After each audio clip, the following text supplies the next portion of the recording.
नमस्कार मित्रांनो, जेव्हा आपण संकटात असतो, अडचणीत असतो, काही समस्याने आपण त्रस्त असतो, त्यावेळेस अनेक जण आपल्याला फुकटचा सल्ला देण्याचा प्रयत्न करत असतात. जीवनाच्या या प्रवासामध्ये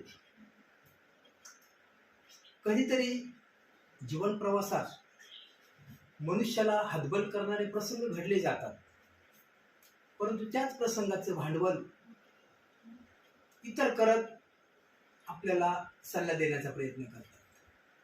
मित्रांनो, परंतु त्यांचा सल्ला तुम्ही ऐका, शांतपणे राहा आणि कोणतीही प्रतिक्रिया न देता आपल्या कामाला सातत्याने प्राधान्य द्या आणि आपल्या कामातून, आपल्या कार्याच्या माध्यमातून खऱ्या अर्थाने आपली ओळख त्यांना समजू द्या. असं म्हणतात, संकटात आपली सावली सुद्धा साथ सोडत असते.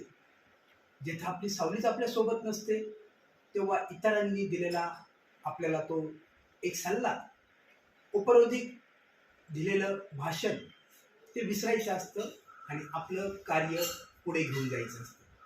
मी लेखक अनिल दादा धीवर, ईश कृपा प्रकाशन. आमचे अनेक व्हिडिओ बघण्यासाठी आमच्या चॅनलला सबस्क्राईब करा, लाईक करा, आपल्या इतर मित्रमंडळींना शेअर करा आणि आपल्या प्रतिक्रिया कमेंट बॉक्समध्ये नक्कीच पाठवा. धन्यवाद.